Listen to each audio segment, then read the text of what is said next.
And whether or not to tell you guys about this and show you this, because boy do I look like an idiot. I can't believe I did this. Take a look at this. This is the rail for the garage door opener.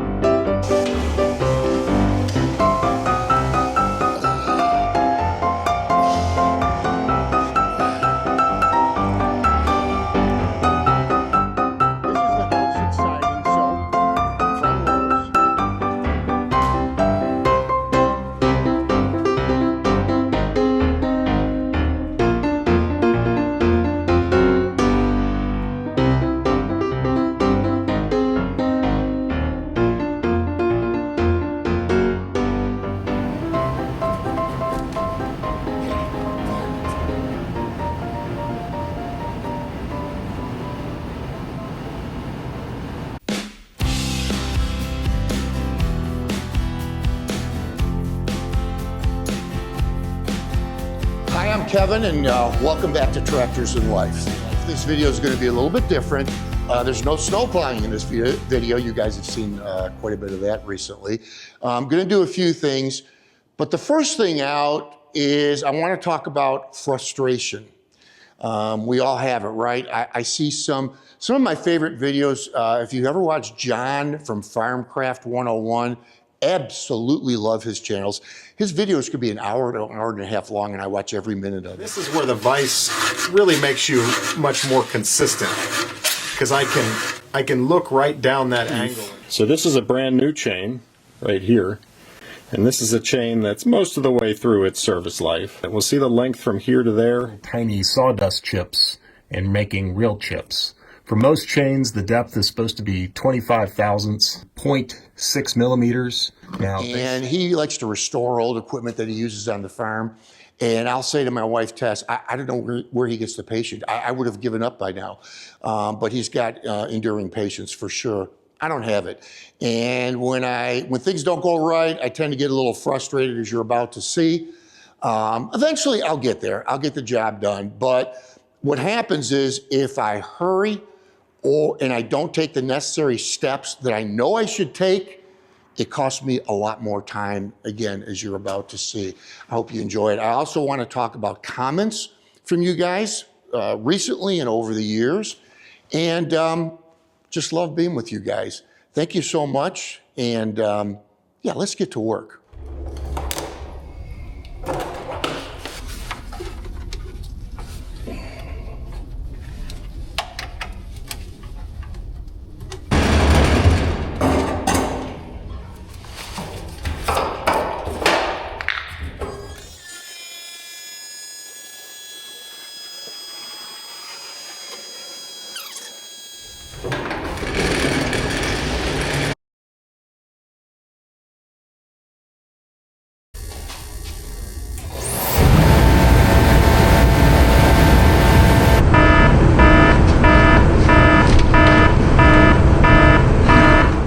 Yeah, so what you just saw there is my slipping on some spilled diesel fuel here in the barn.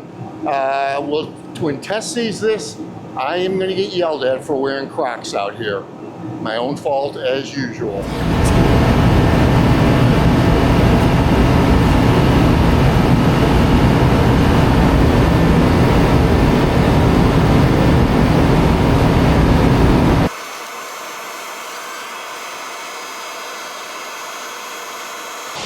Excuse the rain noise on the top of the barn. Let me show you something.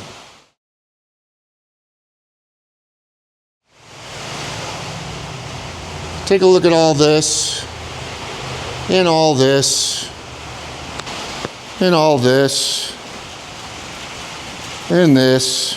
What is that? Well, if you can actually see frustration, that would be it. You know, I've been told by a lot of viewers that one thing that they really like about our channel is I don't sanitize everything. If I make a mistake, I show it. I want you guys to learn from that as well. And when I do dumb things or things that aren't quite thought through, I want you to see that too. You know, it is what it is. I mean, I've never created content to get views. I simply video what I do. And what I'm into right now, Yeah, it was really frustrating. Let me show you what I was doing. You see on top of the cab here are work lights. In the cab, I have a dome light. So this is the Curtis cab fuse block. That normally hangs right here off of this bracket. And what that allows me to do is I can control a number of different things from the fuse box. The work lights that I just showed you, the dome light, even the heater, anything, any accessories are all in one spot, which is good. Well, the other day I went to plow and was gonna put my front work lights on like I normally do, and they weren't working. So I thought,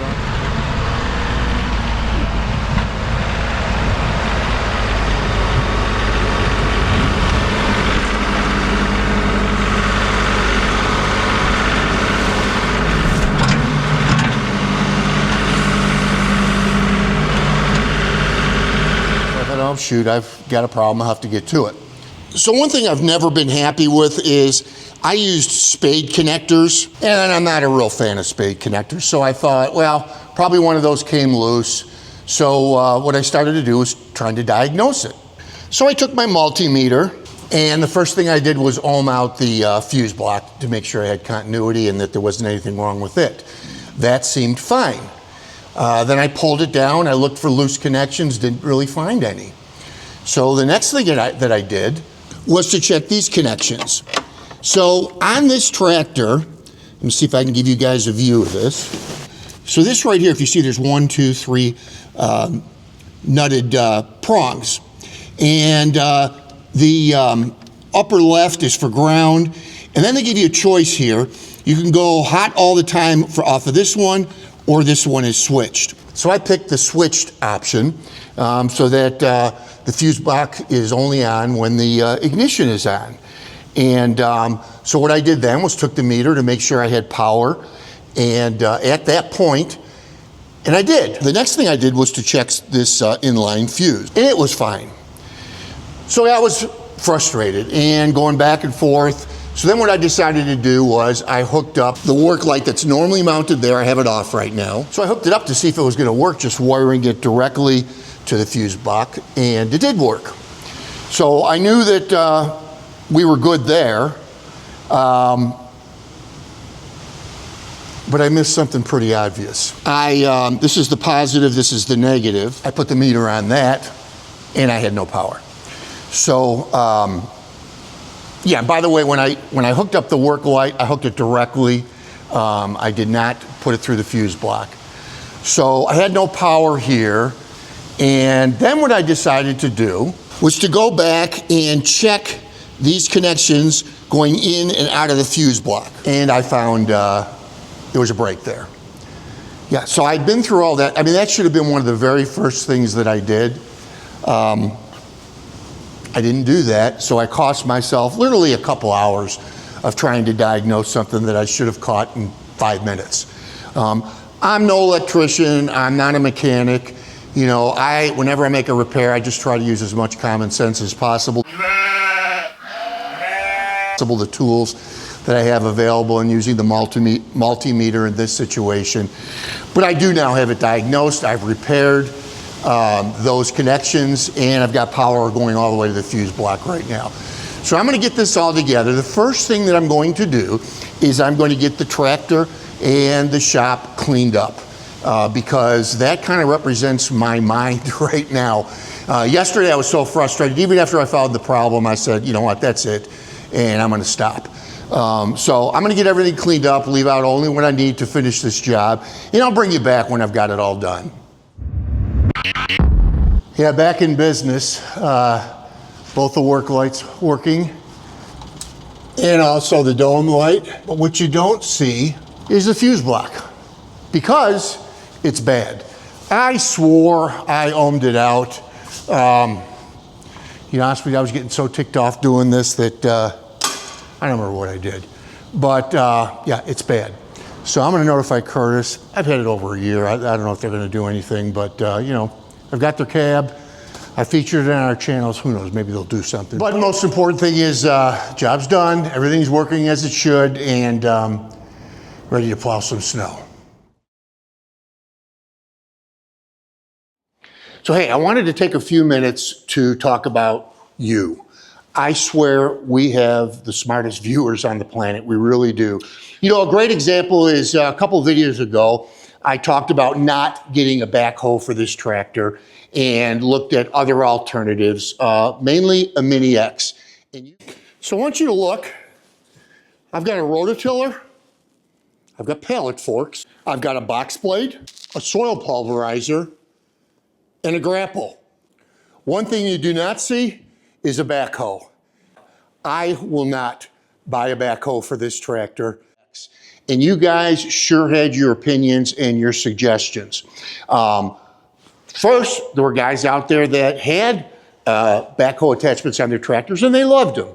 And I totally get that. You know, a couple viewers commented that, geez, if you have two machines, that's double the maintenance and so on and so forth. So I certainly get that. Others had the suggestion of that they just rent them as they need them.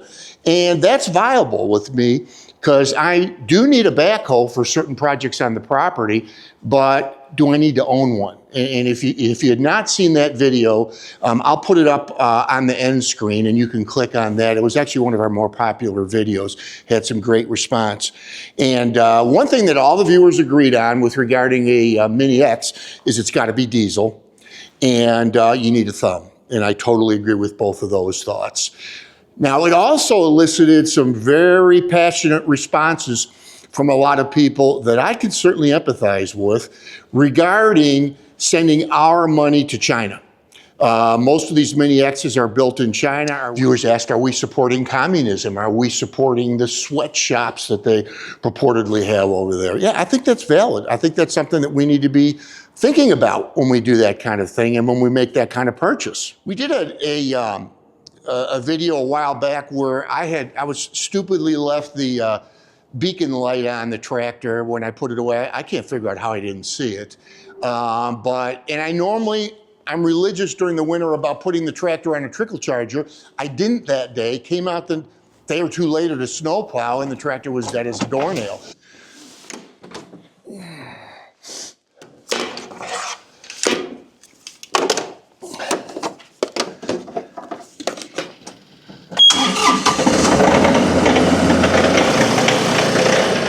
And I was getting some weird error codes. And when I did the video about plowing, I kind of passed that along to you guys. You guys nailed it immediately, you know, that they were all generated by the dead battery, which I suspected. But, you know, it's just good, again, to think, hey, I'm thinking along the right lines. And, you know, of course, did get the battery recharged. And I think it was the next time I plowed, all the codes were gone. Another viewer, I did a video on the maintenance of the generator, and he gave me an idea I didn't think about, which was, even though I was done with all the maintenance and was ready to go, test it under a load. I mean, I should have thought of that, right? But I didn't. And I could go on and on and on. There's probably 50 examples of things that you guys have brought to my attention. I love the feedback. I really do. But you know what? What I do want to do is I want to ask your advice again. I'm standing here in the barn. You saw earlier in the video where I had to fuel the diesel, and I went ahead and did the tractor because I wanted to turn the heater on. But I'm cold right now. It's a torpedo heater. It's loud. The barn is not insulated. I have no plans in the immediate future to insulate the barn. Economics have a lot to do with that. But I'm looking for an alternative source of heat. Now, there are some big radiant heaters out there, but they're a couple grand. I'm not interested in spending that if I don't have to. So what I'm thinking about putting a wood stove in here. What do you guys think about that? Any suggestions on wood stoves? This barn is 30 by 40 feet. It's 16 feet to the peak. And again, it's an open ceiling. I'm not looking to maintain 70 degrees in here. What I'm looking for is to be able to start the stove up when I'm going to shoot a video or I have to work on a piece of equipment to just take the chill off. It gets pretty cold here in the wintertime. So again, it's not central heating, okay? I don't have any air conditioning here, don't plan to. So, I mean, what are your thoughts on that? What suggestions would you have on a heater? So you guys are like my alternative to Google. Frankly, I trust your opinion more than I do in just Googling something. So please give me your thoughts. And then there are the comments that I basically get all the time regarding snow plowing. If you've not watched our channel before, we live in Western New York, just outside of Buffalo, and we certainly get our share of snow. I use the front bucket, and I have a box blade on the back that I use to plow. Now the box blade is great for dragging out in front of the garage and so on and so forth when that's needed. But you know, you get anything more than 6 or 8 inches of snow, it's basically worthless. The box fills up and you're in essence not doing anything. So a lot of the guys have recommended snow pushers, and I am right there with you. I've been looking on Marketplace and other sources to try to find a used one. If I don't, I'm probably gonna go to Courtney at Good Works Tractor. He sells the HLA snow pushers, and they've got the back drag option, which I absolutely have to have in plowing this driveway, because then I could take the box blade off and put my ballast box on for even more ballast weight. And then the other thing is that people have talked about is, gee, why don't you have a snowblower? Well, there's a lot of advantages to snowblowers, there really are. For one thing, you don't really have snow banks on the property because it throws the snow out fairly evenly. So that's definitely an advantage. You're not doing as much damage to your driveway as I certainly do with this bucket. Honestly, to me, it's just been cost. You're gonna be, you know, for a front mounted, you know, $4,000 or $5,000. And you know, I snow plow, but I'm not doing a parking lot, okay? Our driveway is quite a bit oversized. I just simply can't justify the cost right now. Now, the other thing that people comment on that they seem to really like is our videos. Now, we edit for space. I don't edit for content. You guys, if you've watched our channel, you've seen me make a ton of mistakes. You just saw me taking a spill, slipping on diesel because I'm wearing Crocs, and I shouldn't be here in the barn. I should be wearing my work boots. You know, we all have egos, right? And you know, one thing we love is affirmation, you know, confirmation that what we're doing is enjoyed by other people. And that's something we've been pretty blessed with. I've gotten some nice comments from Tim Marks over at Tractor Time with Tim, also from Neil Koch at Dig Drive DIY, with just encouragement. Matter of fact, this video I was just talking about with the mini excavators had a really nice comment from Tony at Tony's Tractor Adventures. And he's, you know, all three of those guys are guys that I respect, you know, Mike Morgan, so on and so forth. Big time YouTube creators, a lot bigger channels than we are, but just to get those little notes in the comments and, you know, that we're doing a good job or they enjoyed the video. Just no more though than those type of comments that we get from you, our actual viewers that tell us that they're enjoying the channel. And this kind of touches my heart. I had mentioned on the channel a couple videos ago that I was out at my aunt's delivering something to her, and we've had snow and thaw and snow and thaw, and she has a snow plowing service, but because of the snow and thaw, her driveway iced up. I stepped out of the truck. I was not wearing my Crocs, I promise. My foot hit the ground and I went down and landed mostly on this shoulder. And that was about, I'm gonna think maybe 10 days ago, and I'm gonna tell you it's still hurting. I may have to do something about this. I didn't have that on video, but I don't mind telling you guys about it. And what you guys do is come through with some really heartfelt well wishes, just like this past summer when I had surgery. I announced it to the channel because I didn't know how much time I was gonna be missing on YouTube, and we're pretty religious about putting videos out every Sunday at about 7 o'clock, and I knew that there would be an interruption in that, so I wanted to just kind of explain myself. I'm not looking for anybody's sympathy or anything like that. It was just an explanation. Well, the well wishes, the prayers, they just touch me. They really, really do. It's so heartfelt, and really, really appreciate that. Well, that's it for this video. I do thank you so much for joining us. This video will probably air the Sunday after Christmas. Hope that you all had a wonderful Christmas. And as always, just love being with you guys, and we will see you next time on Tractors in Life.